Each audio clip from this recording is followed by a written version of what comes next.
Hello and welcome to today's daily news report, where I cover all of the biggest stories affecting your wallet, life, and money today. You watch this channel each day because I keep you in the loop on what's really going on in Washington, D.C. with President Biden and the U.S. economy, so let's jump right in.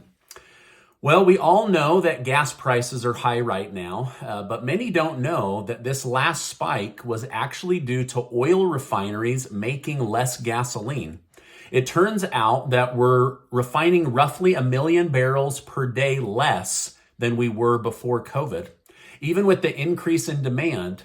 But due to bad weather, some refineries are still not back to full capacity, while others are lacking qualified employees. So if you're looking for a job right now, you might want to look into the oil and gas business because it pays really well and they are desperate for workers in order to overcome these high gas prices. Now, you combine these two issues with the lack of interest in building new refineries and lease new land because the future of oil is uncertainty. There's uncertainty because of things that President Biden and the White House continue to say publicly. While the national average gas price is currently $4.59 a gallon, 5 states are now over $5 a gallon, with one of them being over $7 a gallon. So for those that live in California, Hawaii, Nevada, Washington State, or Alaska, I'm sorry you're dealing with these really high gas prices. President Biden actually just spoke on this issue and said, when it comes to gas prices, we're going through an incredible transition that is taking place that, God willing, when it's over, will be stronger. Now, Biden appears to be referencing his green plan as he went on to say the world will be stronger and less reliant on fossil fuels when this is over. He previously spoke about fixing gas prices and shifting to clean energy in the long term, but now it seems that he may be taking advantage of this high gas price opportunity to switch the country over sooner. And many are worried, wait a minute, are we being told one thing and then you're doing differently behind closed doors? Is this really his secret plan? If so, it's horrible for Americans because you can't switch an entire country to green energy overnight. This will also not make us less reliant, as most cars on the road right now are still gas powered. So is Biden forgetting that we're probably entering a recession and most Americans can't afford a brand new Tesla? Now, remember back in September, I said more and more it was feeling like the stimulus package was really just a giant green energy bill wrapped up in taking care of humans. And then slowly taking care of humans fell off, but the green bill stayed there. Well, more and more I get the feeling that the White House and our president don't really care about these high gas prices. They say they do, and they don't want to lose the election, but I don't know that they really care. It seems that what they do care about is pushing this green energy agenda down people's throat and then doing the exact opposite of helping big oil meet the needs and the demand of the American people. Now, am I way off on this? Or do you think I'm on to something? Let me know, because I could absolutely be wrong, but it feels like they're saying something publicly and then privately they're not really caring about the fact that you and I are paying exorbitant amounts at the gas pump. Let me know your thoughts in the comments. It's something I'm starting to feel, and I was right last September, but with this one, I hope I'm wrong. Yesterday at the World Economic Forum in Davos, Switzerland, the elites and the wealthy gathered to discuss how to run the world for the rest of us peons. In that meeting, President Zelensky of Ukraine demanded the world give Ukraine $5 billion every single month until the war is over. He also said he now has no intention of negotiating with Russia or surrendering and ending the war. So this is basically a never-ending war that they want money from the American people. The United States has committed close to $55 billion in the last 90 days of taxpayer money. Meanwhile, the entire European Union only contributed $500 million. And still they want more money, right? So, I mean, think about that. $55 billion of US taxpayer money compared to Europe's 500 million. What a stark contrast, right? Okay, now I've shared about the problems we're having at our southern border. Well, the problem is getting worse, and Border Patrol is catching more and more criminals trying to secretly enter the country. For example, the FBI released early today that they have captured members of ISIS that had plotted to assassinate former President George W. Bush. They had a whole secret plan arranged for once they got into the country, who they would connect with and how they would do it.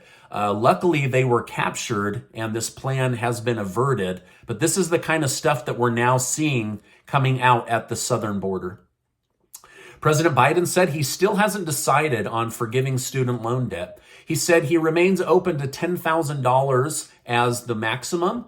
But many in his own party are saying this is a slap in the face. And this would be really good for voters in the upcoming election. And they're now pushing him more and more to forgive $50,000 of debt.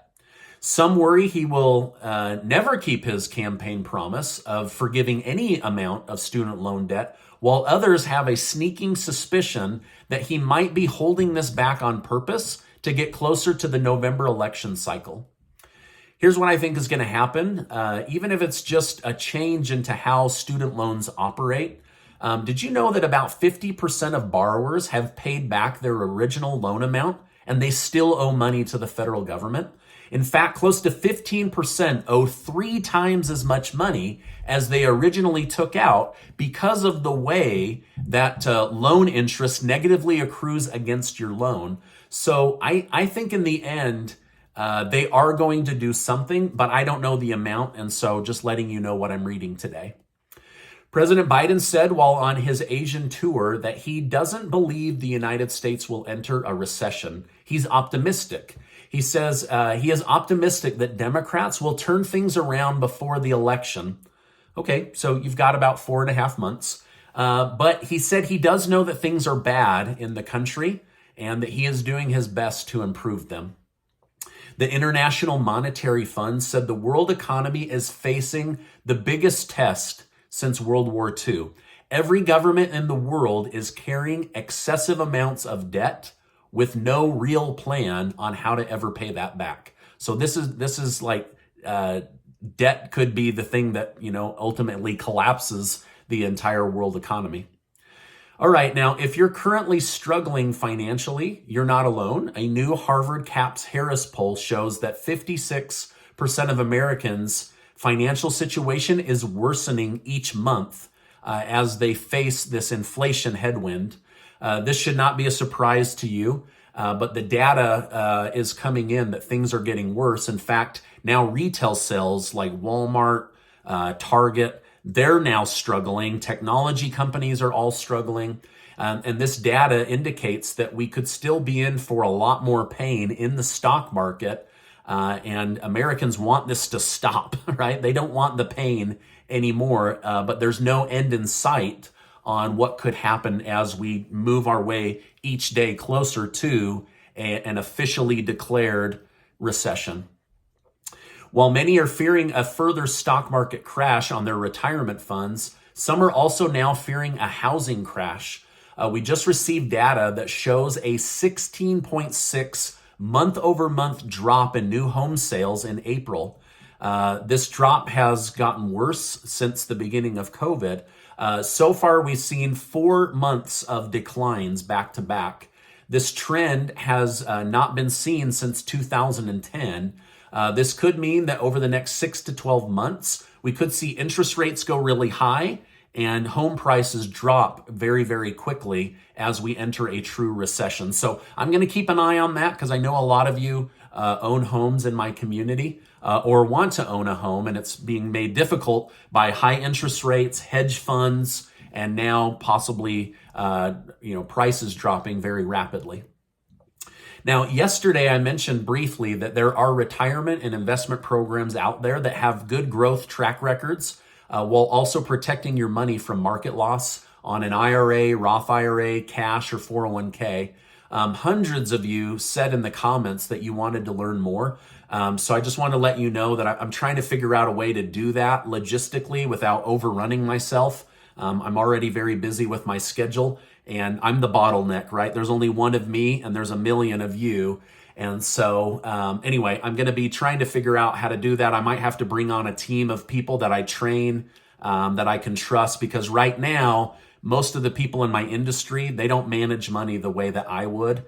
And so it makes me nervous to bring a bunch of people in and then hand them off to somebody I don't trust. So anyway, I just wanted you to know these plans are really great, but they're very time consuming. And I'm going to try to figure out a way to help more people in the community learn about these programs.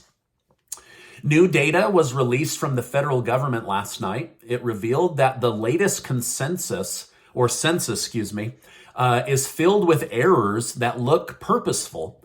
It showed that 5 red states were severely undercounted and 6 blue states were significantly overcounted.